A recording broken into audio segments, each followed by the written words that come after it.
another day.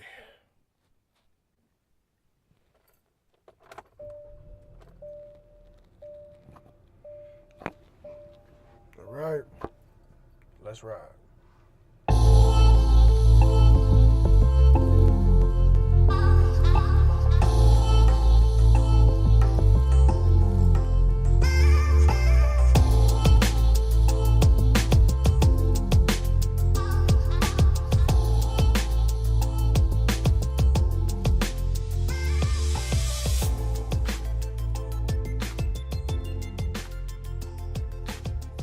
Yo, what up, what up? One time for Eric Berry, one time for Earl Thomas. Both safeties, I think, pretty sure they both wear number 29. I was trying to think of an iconic athlete who wears that number. And quite frankly, I can't think of none. But those are two really, really good safeties. And I know Eric Berry came back from illness, and Earl Thomas is a beast out of Texas who won a Super Bowl with Seattle. So shout out to both of the number 29s that I can recognize and that I just did a Google image on. I'm not even gonna front. Also, happy Mother's Day. Big, stupid, special happy Mother's Day to my wife, my mother, her sisters, all the mothers I know, and all the mothers they had that had them. And to all the mothers of anybody who listens to this show, may your Mother's Day, which was yesterday, be a great day for a whole year until your next Mother's Day. And then may all your following Mother's Days be fantastic after that. Hope I didn't go overboard. Y'all are really special people. And, mothers do a lot, man. You gotta appreciate them while you got them, because you never know what could happen as life goes, So just make sure you appreciate your mother. I should call mine more, I'm going to be honest. But just appreciate them and love them as much as you can, because life is short. You never know what can happen in the future that can take something away as precious as a mother's love. So one time for the moms out there doing their thing. All right, jumping into this news. Donald Trump, man, Donnie T back in the news doing his thing. And he seems to be making strides over there, overseas, everywhere he's been. I won't just say strides, but I'll say he's making moves. Apparently, he just got some guys out of North Korea. He just got some Americans out of there. And that's great. I don't know how they got over there or what they're doing or what they were doing over there. But apparently Donnie T got him out of there. He did something or sent somebody. And them boys gonna be coming home, man. And I think it's great. I don't know how long they were there, but anytime you hear about somebody that's been detained, coming back, you gotta appreciate it, man. You gotta, whether you like them or not, hey, it's good that they're coming home, and it's a positive thing for him. Another positive is he's supposed to be meeting with Kim Jong-un. I think that's, I get confused with Kim Jong-il. I think that was his pop's name. I mix the names up. I'm not perfect. Sorry. I don't pay attention much to them unless there's some bullshit going on. I hate to admit it, but I have to admit that. But apparently things over there looking up, man, and it's overshadowing his whole Stormy Daniels situation for the moment. We'll see as further investigations are being done, but this is a good look for the president. Like, do I like what he does most of the time? Absolutely not. But would I rather see the president look good or bad? Obviously, if he's representing our country, I'd rather see him look good. Big up to him for that. Also, though, with that doesn't mean you got to be distracted when the left hand is shaking. You got to be looking for that gut punch coming from the right, correct? So he recently pulled out of the agreement with Iran, the nuclear deal with Iran, and apparently pissed off a bunch of other countries in doing such. Now, I'm going to personally say it was a power move. That's not necessarily so much about the agreement, because I'm pretty sure he's going to go back in there or send somebody else to attempt to renegotiate to where there's more leverage involved. And at the end of the day, it's going to boil down to one or two things, and that's money and power.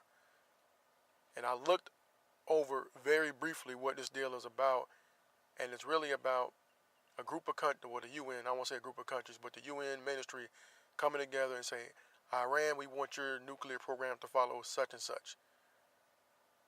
And once they fit that protocol, the sanctions that are put on them internationally will be lifted, which will allow the country to make a shit ton more money. Looking at it, it's like, do you want a country that you don't see eye to eye with able to accrue that much wealth? obviously over the years, over time, but do you want them to be in a situation where their relations can improve via business deals or what have you? If you're the U.S., more than likely not. A country that you've been at odds with, you don't necessarily want to gain any leverage. The minute they get freed up from the sanctions, it makes them able to make more deals bringing more money, stronger relationships, and you probably don't want somebody that's been basically your adversary being able to make those connections, because once they make those connections with other countries, they build these alliances, then they could potentially be protected by bigger countries, other superpowers. For example, let's just say Russia and China. For the U.S., in the minds of some, it makes sense to put them, to kind of keep them under the thumb a little bit and to pull out of the agreement. So I could kind of see why that was being done. Do I necessarily agree with it? Not really, because I think it could it can cause more negative emotions coming from that side, and then negotiations break down. You got the other countries looking at you fucking crazy, like, hey, we could all make some loot. But I'm thinking he's going to go back in there or send somebody else in there to do something that makes it look good or to make it look better for the conservative Republican side of the house. And I think if he can finagle that, then that's what he'll do. So we'll see. And also, I think they're doing the groundbreaking on that in Jerusalem for the embassy. A while back, Donald Trump officially recognized Jerusalem as the capital of Israel. And that pissed a bunch of people off because it kind of solidifies that as a place just for the Israeli people, and it excludes the Palestinians and Muslims who've been there, who live there as well. So it's kind of like like a kick in the nuts to all the people who were there who don't really appreciate that shit. Now, normally I would say, why would a country outside of your own recognize something else as a capital hold so much weight? But you got to realize who the United States is outside of the U.S. It's a big fucking deal, especially in a country where you don't have much and where you're at odds with the side that the U.S. is aligning with. It automatically puts you on the bad side of that. And when I first talked about this shit like last year in December, when it jumped off, it was like threats of violence are being made. There's already shit going on over there right now because people are tired of it. And once I get the name of the documentary I saw, I'll make sure I let anyone who listens knows. The Palestinians over there, contrary to popular media, popular belief, the Palestinians are getting treated like shit. Like, some of the men can't live there. They got to drive through all these fucking checkpoints. It's heavily militarized over there near where the Palestinians are. Like, it's not just a great environment. They're not over there protesting and throwing rocks and blowing shit up for no reason. There's some real shit going on over there. So it ain't as simple as people try to make it seem and justify what Israel does. There's some ill shit going on over there. And I haven't watched a documentary in like a year or two, so I can't speak too intelligently about it. But I'm just going to say this. It ain't all what it seems when it comes to what's going on over there in Israel and what people think should be Palestine instead of Israel. Because you got to remember, Israel was created like in the 60s or 70s. It's not that old of a country. And there was a lot of controversy and a lot of bad feelings made when that decision was put in place to recognize it as a nation. Vice Palestine, who thinks they got robbed and cheated out of the land that was there. But I'll move on from this, man. And just know, you don't always just pay attention to the shiny news. There's always shit going on underneath and beneath that. That it's like a big PR thing. They'll blow one story up so that more laws and more deals get made when people aren't really looking. So in short, I'm just saying, be aware. Don't be fooled. Don't fall victim to the hype beast, man. Because the hype beast is definitely out there to get y'all, man. Speaking of international relations, man, not so much news, but it's news for me, goddammit. I recently did my Ancestry DNA, and I actually got my results back today. Man, like, when I saw the email, I was just like, damn, it finally came back. Because I expected it to take longer. It said 6 to 8 weeks, and it didn't really feel like it took that long. I did it like April. I did like late April, and it got back to me really fast, and it could be because I'm in California and the places in Utah. I'm not sure, but it came back faster than what I thought. I went to get some food for Mother's Day, and I just happened to look down and saw that I got the email that my stuff was ready. So I waited till I got home so I can do it in front of my family and kind of see what it was, because I didn't want to be driving, and I would ended up parking with the food, reading through shit, and my food would have got all cold, and I had to come back. To a pissed off wife and mother on Mother's Day, why the fuck is my food cold? And I did not have to explain because I'm looking at my DNA results. So I figured I would just, bring the food home, feed the fam, and then go over the shit. So I'll just give you my results right now. So the biggest percentage was Cameroon, Congo. It was 26%. The second biggest was Nigeria with 22. Surprisingly, my Ireland, Scotland, Wales percentage was 14%. I did not see that coming. I figured it might be in there due to, history for the most part, but I didn't think 14% would be in there. That was kind of shocking. I didn't expect that. So I had Senegal 12%, and I had Ivory Coast, Ghana 9%, and then it gives you like low confidence regions. So it has Europe West, Mali number 3, Europe South 2%, Benin, Togo 2%, and South Africa, Central Hunter Gatherers 1%, Middle East less than 1, Polynesia less than 1, Native American less than 1, African Southeastern Bantu less than 1, Africa North less than 1, and Asia South less than 1. I actually would have thought there'd be more Native American in there from shit I've been told, but when you black, everybody is Indian. Everybody has Indian blood. Everybody in the world black right now. I guarantee you, if you ask them like, hey, you have any Indian blood? And yes, we're going to say Indian blood. We're not going to say Native American. And they'll be like, yeah, black. Okay, well, what is it? I guarantee you, I'll give you like a 90% margin of error. If you ask somebody black, hey, you got Indian blood? They'll be like, yeah. Be like, okay, what is it? I guarantee they're going to say Cherokee. Every goddamn time. I have not met anybody who has said anything different. Maybe because I was in Florida and the Cherokee ain't even over there. I think that's Seminole territory. So, but yeah, it just every time I've heard somebody say it, you ask them what they got. It's like, oh yeah, Cherokee. Well, they probably do this damn ancestry and be like me with less than 1% and be sitting there looking crazy. Now, you thought you was going to college for free. Nah, player. You got to pay like everybody else or get your United Negro on. But, I mean, I can't say like what's the word I'm looking for? I'm happy with the results. It ain't nothing like that. I just wanted the damn results. I just wanted to know. Like I told y'all, we got this World Cup coming up, and I have several flags from which to choose. So I will be exercising my right as a Cameroonian, Congolese, Nigerian, Irish, Scottish, Welsh, Senegalese, Ghanaian, whatever you call Ivory Coast. I will be exercising my right to jump from team to team, as I am filled with the DNA, goddammit. So that's what I'm going to do. And I don't think the Middle East is going to be cracking. Benin, Togo as well. Yeah, I'm going to exercise all my rights because I don't really know shit about soccer. I'm trying to learn. Like, I know you kick the ball and the ball goes in there, and you got defenders, forwards, and goalies and all that shit. But I don't know too much other than that. Other than a bunch of motherfuckers running down the field to kick the ball. But I will learn more. I will learn more, and I will pay more attention to baseball this season. I always say it, but I never do. But this season, I'm going to do it. Shout out to Giancarlo Stanton, because he's been crushing it right now. I think he hit his 10th home run already. Boom. And I just got an alert on my phone. My Chicago Bears just signed the boy John Franklin III from, I don't know if you ever seen Last Chance U. It's a great documentary series about this community college called Eastern Mississippi Community College, and they have a football team there, a JUCO football team, and they're like the number one team in the country.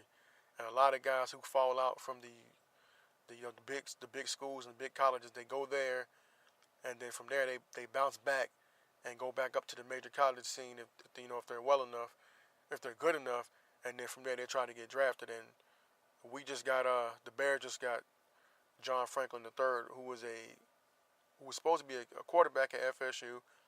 I guess he got into some trouble. Then he went to I think he went to EMCC, and then from there he went to Auburn, and then from there when Lane Kiffin left, he went with Lane Kiffin to FAU. And FAU had a hell of a year, and from there he just got signed with the Chicago Bears. hopefully they utilize him, man. This guy's got ridiculous speed, blazing speed. I hope to see him on the field. It's too bad, so sad it didn't pan out for him at quarterback. But from what I saw, he had some issues with accuracy. But who knows what the future holds, man. Maybe he can work himself to being a backup, or he could be a really dope receiver and a kick returner. Because as a QB, as a former QB, him being a receiver, he should understand the way routes are supposed to be ran and be able to absorb offense really quick. So I wish him I wish him the most success possible, especially with him playing for my beloved Chicago Bears, goddammit. But yeah, back to the DNA shit. I think it's highly important that everybody do it, especially if you're black. Yes, I believe it should be free. Brought here against your will, you definitely should get this done for free via the government. But hey, if you got the money, fucking go ahead and pay for it. Until that happens, we on our own, goddammit. So if you got the cheese, go on ahead and pay for it, man, and get the shit done. Yeah, I think when you have a country or a countries to look back and check your lineage, I think it does something for you psychologically. Like I'm still in the shock phase right now. Like I immediately though went to Wikipedia, started looking shit up only because I didn't realize if you press the damn arrow on the side of the country, it gives you a bunch of information. But I definitely went in there and went to images and was looking at these different countries to see if I could see anybody that looked like me.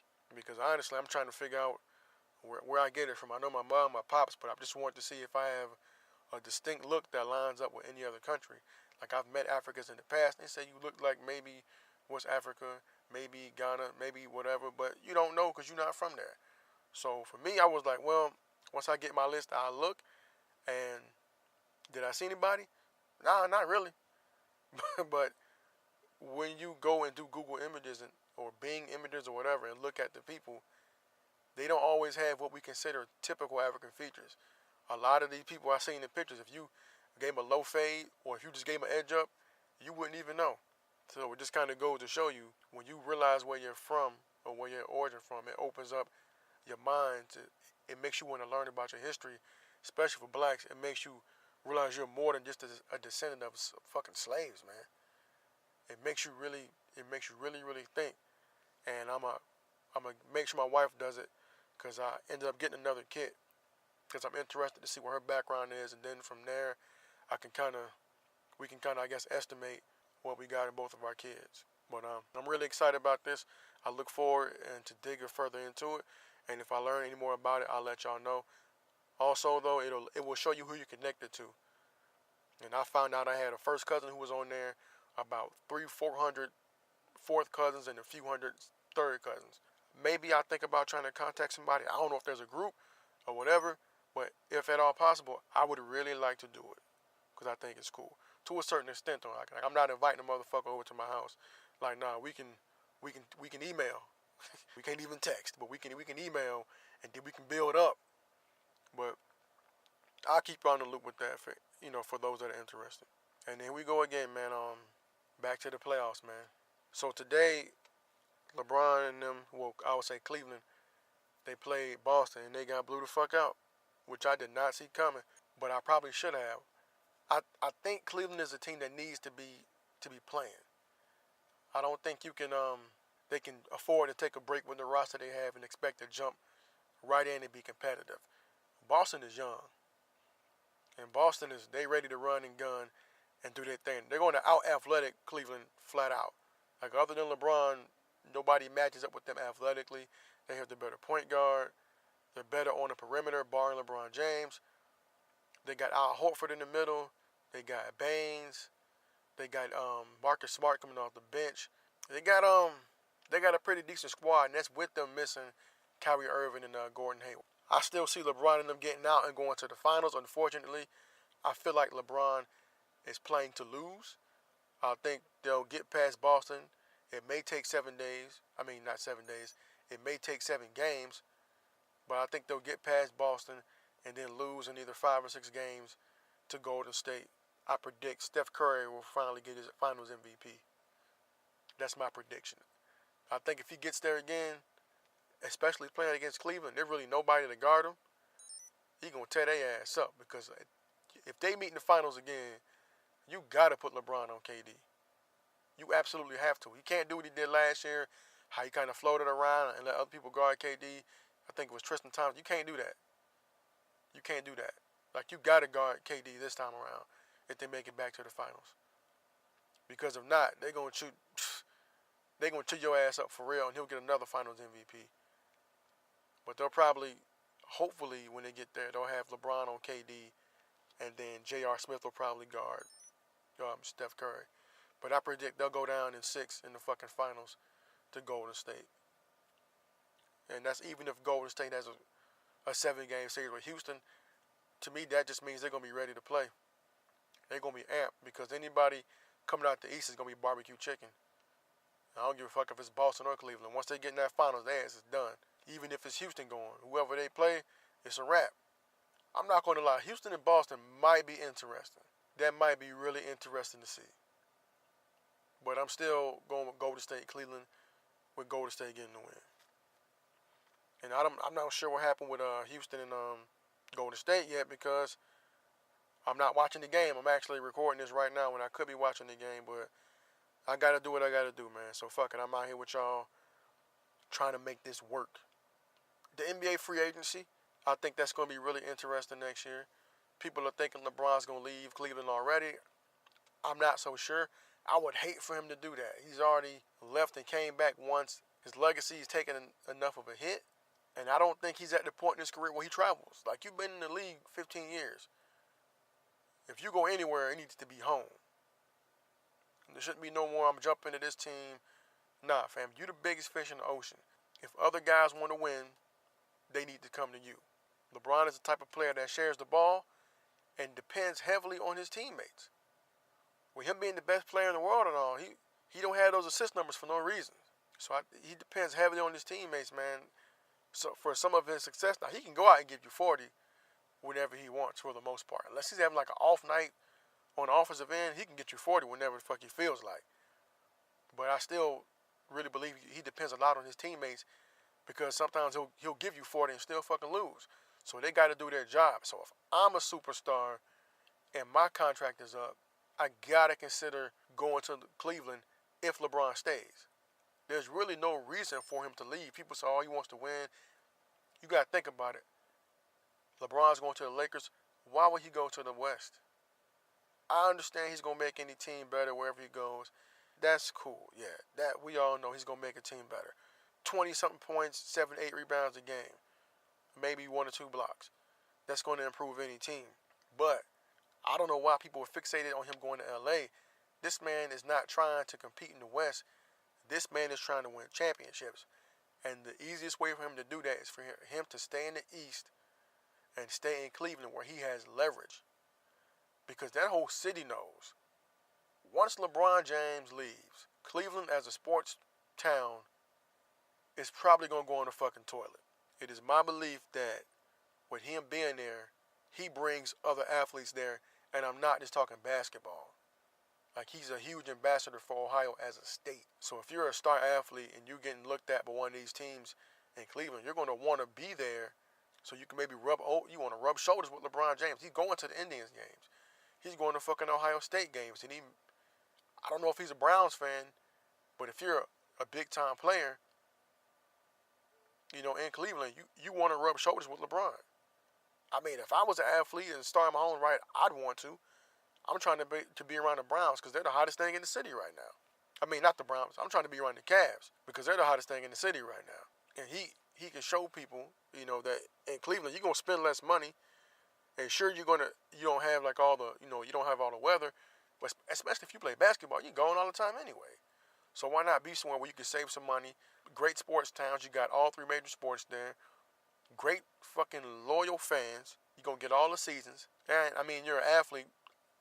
And if you're a superstar athlete, you can travel anywhere you want. You can maintain homes in different places. So I don't see why, as an athlete, you wouldn't go there. Now, I knew his reason for leaving. Him and management him and ownership had issues. He had a situation with his mom and a teammate. They fired a coach. I can understand him wanting to go be a millionaire in Miami. I'm going to say he lost money being on there because while the rest of Florida is cheap, I don't think it's cheap in Miami. So he probably could make out financially better being in Cleveland. But Shit, LeBron lives in L.A. or he has a house in L.A. So I really don't think it makes much of a difference if you're a star as far as, oh, I don't want to be in Cleveland, whatever. Fuck that. If that's me and I'm trying to win, that's where I'm going. So if I'm Paul George, going to the Lakers is dope. I get to be home. But if you want to win and LeBron James is staying put in Cleveland and Paul George trying to be the guy hasn't really worked out. He was in Indiana, didn't really have the team. If Paul George slides to Cleveland, you in. You got a ready-made team. I would assume that the Cavs are going to make some moves to get you in there at the salary that you can appreciate and that you can respect. Because, I mean, that's automatic Eastern Conference Finals. Shit, they going back every year anyway, as long as LeBron there. As long as they keep that team together. Him going to Cleveland makes him a definite competitor for the championship coming out of the East. Because then you'll have those, I really don't think with those two guys on the same team, even Boston with Kyrie, Hayward, and all that, I don't think they can beat that. And who knows what they're going to do with that team, because now do they even keep Gordon Hayward? Somebody in Boston got to go, because with the way them boys playing, and with Kyrie coming back off injury, and him consistently being injured, you got four wing players over there? I don't know. Well, you got potentially three small forwards over there. I know Jaylen Brown can slide back and forth between the 2 and the 3. But who's going to sit on the bench? You going to ask your Jason Tatum, your potential rookie of the year, potentially, to sit on the bench? You going to ask Jaylen Brown in his third year to sit on the bench where he's been balling? You going to ask Gordon Hayward to sit on the bench and you didn't pay them all that damn money? Shit. What you going to do with Terry Rozier? So, I mean, Boston could be in for a collapse. If you're talking about guys coming back and not getting that same playing time they thought they were going to get, we don't know. And shit, Paul George could potentially end up there. Who knows what Kawhi's going to do? I don't know how long Melo's contract is. And I'll tell you this, if not Cleveland and I'm Paul George, I'm trying to see what's up with New Orleans. If they can afford him. Or if you want to be a star in the small market, Orlando. You can save a lot of money in Florida. They already got Jonathan Simmons. Now Orlando's going to be a slow build, but you have a decent center. You're going to get a high draft pick, and you already got Jonathan Simmons down there. Who knows what the guy out of Florida State, Jonathan Isaac, who knows what potential he has in the future. He's going to have 2 summers under his belt as far as developing. Hopefully he's gained some weight. Who knows who else they can grab in free agency. There's options other than just going to the Lakers. Now, as a person who roots for the Lakers, I'm not mad at Paul George for going there. I do think that'd probably be a better option for Carmelo with him wanting to be on the perimeter. And with them running, I think Carmelo Anthony spreads the floor for like Lonzo. I think I said it last week. But I could definitely see Melo working out better in LA than a Paul George who may slow the ball down. I'm just saying. I think that path of success for them is going through the East, especially for PG. If LeBron stays in Cleveland, there's no reason why he's not attracting another star there, because that team is going to make moves, especially if they go to the finals and lose, which I think they're going to do. Even if they fucking win, they're going to be willing to make some moves to get another star in there. I mean, if you're willing to ship out half your roster mid-season to make it work, why would you not? But that's just me. I'm just saying, man. I'm just saying. Rap music this year. Now, 2017 was a pretty good goddamn year for rap music. Jay-Z's album came out, phenomenal. Kendrick, super dope. Big Crit, super dope. Sci-Hi was super dope. Drake's album was good. There's somebody I'm fucking forgetting, but 2017 was a good year for rap music. A really, really good year. But I will say this. It looks like 2018 is on 2017's ass, and it's only May.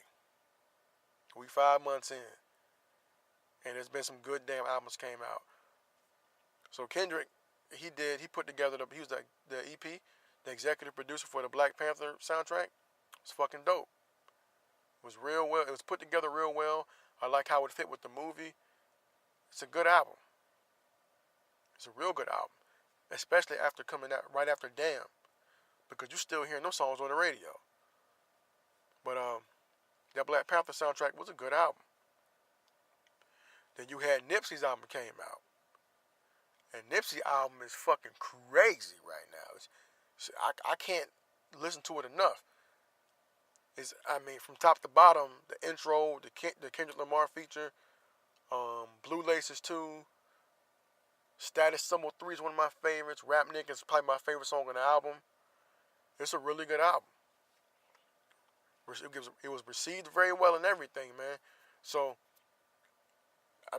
2018 is looking good. You had, who else came out? Fonte put out a really good album. It's short, but it's to the point. It's enough you can sit to and listen in one commute. And if you're not familiar with Fonte is, you need to go look up and see who Little Brother is, the duo Little Brother or Ninth Wonder, and you'll get to Fonte somehow. But Fonte is he was 1/3 of Little Brother. Really dope rapper, man. Highly rated by other rappers as a lyricist. He speaks in plain English, easy to understand. Fonte's album, No News is Good News, came out, and it's pretty goddamn good. Royce the 5'9". The Book of Ryan is fucking incredible. And I'm going to be honest. I'm going to be 100% honest. I've never even had a Royce album before. I've heard him on songs. I've heard some of his own songs. I know he's dope. I had the Slaughterhouse album a while back. Royce the 5'9" is one of the best lyricists ever, hands down. But this Book of Ryan shit is dope. In the whole album, he's telling the story about his upbringing, and he's getting to some of his own issues he's had. And it's the most personal we've ever seen Royce the 5'9". And he's basically showing people who he is, and that he can do more than just be the nigga who beats you to death with bars and shit. Like, the Prime albums are dope, but for him to give you a little more of himself and to be this personal shows you that he's more than just a rapper, he's an artist. And it's a really good album. I think one of my favorite parts on the album is Protecting Ryan. And the song Cocaine is pretty dope. A lot of people like that. It's too many dope songs for me to for me to remember, because I just kind of let that shit ride. Also, Styles P supposed to have a good album out, man. It's supposed to be a really good project. Shout out to my man Bombay, my boy Eddie. He reminded me about this shit. I haven't listened to it yet. I keep meaning to, but I keep going back to those same albums I've been mentioning already. But Styles P supposed to have a pretty good album, and Jim Jones' album is supposed to be good too. I got both downloaded. I just haven't listened to them yet. As soon as I do, I will let y'all know how dope they are, man. Because they're supposed to be pretty good. And shit, I already told you about J. Cole's album. That's self-explanatory. Didn't even need no promo. Put up a picture on Twitter. People went fucking crazy. Got the album. The album's super dope. The standout song for me, obviously 1985, because he's actually addressing the younger guys rapping, giving them some advice, giving them a little smack in the back of the head, but mostly dropping some dollars for them boys to follow down the line. Who else? Another point I was going to make about this year as far as rap music is that this album ain't even came out yet. Drake album ain't came out yet. And Drake owes us one. Drake owes us like a banger. He put out some albums. They got good music on them. They're good. But if you line them up next to those other albums that came out, nah. I maintain the fact that Drake makes great music, but I still maintain the fact that Drake has not given us a classic yet. That's just how I feel. Like, you can listen to it all the way through. It's good music, but he ain't giving me like a classic yet. Like, you can put together a Drake classic if you pull songs from different albums, but as far as giving us a classic, he hasn't done it yet, and we're going to see. Because that Nice for What, Nice for What, it's a good song, but I feel like he just bamboozled a bunch of women. Like, and I don't want to take this the wrong way. I don't want to say this the wrong way, but he got like, they say he got like the cheat code song out there, and I was like, maybe, but when you combine it with the video, you showing all these prominent females, you got them in the boardroom, you got them out there having fun, got them doing ballet, riding horses and all that shit. That's cool, but you basically made a twerk song and told them to be nice for what? You made a song for the Instagram models and then you put prominent women in the video. It's kind of like, yeah, I'm big, I'm gonna do a big up for the women and all that, but you really just made a song for them to go out there and work to. It is what it is, man. Like, don't hit the play, hit the game. The song's taking off, and shout out to Drake for using that Lauryn Hill sample and maybe introducing some people to Lauryn Hill who have been unfortunate enough not to really hear her music. Who else album got it? Oh, Kanye and Kid Cudi still got albums coming out. They may only be 7 songs, but I mean, in a climate where people get tired of music at the snap of a finger, I mean, 7 songs just may be enough. If you're just putting it out to put it out. I mean, shit. I'm not mad at you. As long as it's dope, you'll be fine. I feel like as long as the artist is putting out something dope, they'll be fine. And Ray Sherman's album came out, and I'm in my 30s, but I listened to the album to see what the fuss was about, and I've been hearing Sway Lee doing these hooks and shit, and I'll be honest, I like it. I think it's dope. I like what they did as far as breaking the album up to give each other a little bit of shine. I think it's dope. I think it's worth checking out if you just want to. If you just want to have fun and not think, if you just want to groove, that's the one you cut on. It's not so much like a trunk banger, but if you just want to listen to some music while you're in the whip by yourself, there you go. Check out Ray Sherman. It's called Shrimp. And I think that's about all I got for the music. Childish Gambino. Now I named the last podcast America This Is. Obviously a play off This Is America because of the video he put out, which was great.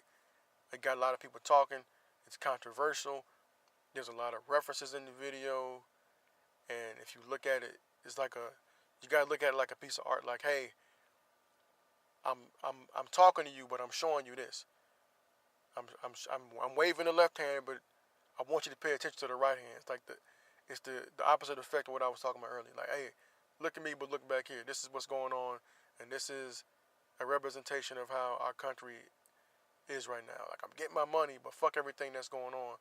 What I want you to know is I'm getting my money. And with the video being, really a satire or whatever, and what it was showing in the background, everything going on, it was put there to make people think and bring about conversation, which it did. Unfortunately, some idiot on the internet chose this as a time to start a different conversation. They chose to point out, oh, he's got mixed kids and all this, that, and the third. And I mean, come on, man. That's what you got to offer to the situation. And I don't even know I think I talked about this one, the last one.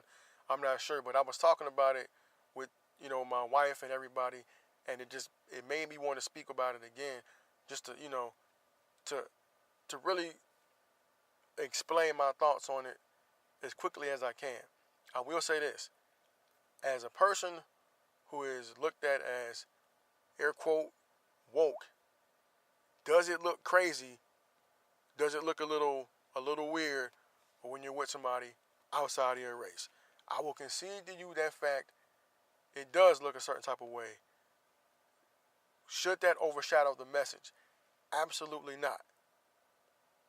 Now, what he does in his private life is his business. What he does when he's on the stage, that's what I'm really there for. I'm the type of person, if somebody's celebrity's married, like, I really don't give a fuck about none of your personal shit. I don't want to know. I just want, especially if it's music, I want there to be some sort of authenticity to it. Like some sort of reality to what you're doing. That's my thing. Especially now when you got everybody so put together by the industry. Every superstar is like a Mr. or Mrs. Potato Head. The label says do this, do that, this, that, and the third to fit into the industry standard. But with somebody like Childish Gambino, who doesn't conform, who kind of does his own thing, and when he speaks about black ownership, the new black renaissance and all that, one would kind of assume that if he had children, they'd be with a black woman. If you don't really pay attention to how he is, and if you look at Donald Glover from how he's been looked at, you can see he's been looked at as the oddball, as the I won't call him lame, but as the the outside of the eyeball. Now I will say, I'm on the camp. I'm in the camp that doesn't see a lot of black women being attracted to that type of guy. Now I could be 100% wrong, but my thing is this: you never heard this going on or any concerns about his love life before he made the video.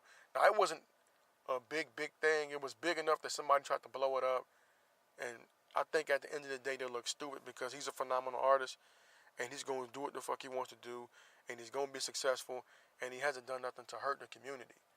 Whether you, depending on how you feel about his relationship status or not, like he hasn't done anything to harm us. So I really don't see the big deal. As long as he's advocating for people of color, as long as he's speaking with his art and he's telling the truth, I don't see nothing wrong with what he's doing. Now, I can see if he was R. Kelly, he was out here pissing on black women and marrying them super young and all that shit, I could see if he was doing that. If he was doing something to harm black women and then turn around and was with a white woman, then I'm like, look, bro, they're about to get you the fuck out here, and I fully support it. But he's not. He's not one of those guys. So I really don't see why people are that mad, but it is what it is, man.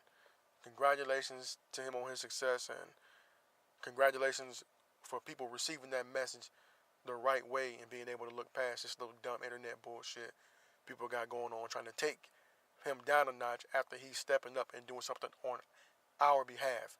Because rest assured, he is comfortably rich and doesn't need to do any of this shit. He could just shut the fuck up and make music about shooting niggas and selling drugs, but instead he's doing something different. So, kudos to Childish Gambino, a.k.a. Donald Glover. And in closing, man, I hope y'all seen fucking Avengers, because I'm about to fuck up the movie for y'all. So here's what happened. I'm not going to do that. I wouldn't do that to anybody. I hate when people do that shit. But you need to go check it out. If you're a fan of the Marvel series, I am a casual fan at best. I watch the movies. I don't always watch them in the right order. I kind of watch them as they come out on Netflix or on HBO, because I don't get a lot of chances to go to the movies. But I will say it's worth seeing. If you haven't seen it, it will surprise you.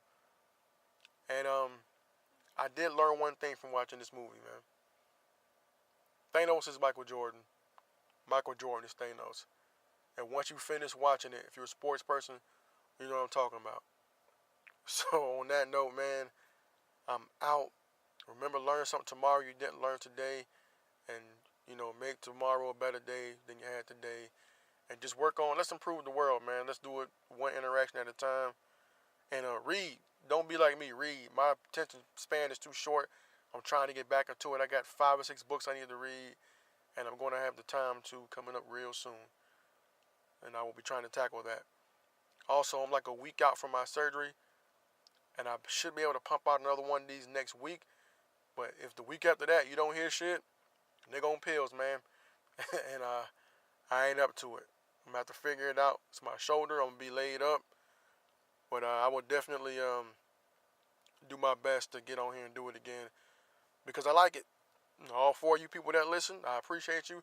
Reach out to me, man. NoPlayingThisRide@gmail.com. All lowercase. NoPlayingThisRide@gmail.com. Also, there's a Facebook page, No Playing This Ride. There's a YouTube page, No Playing This Ride. And then, of course, you have the Twitter, NoPlay247, capital N, lowercase o, capital P, L-A-Y. NoPlay247 on Twitter. Hit me up. Follow me. I'll follow you back. And then maybe we can talk about shit, about burritos. Shout out to San Diego. I love this place. I think that's about it, man. Go see Infinity Wars, man.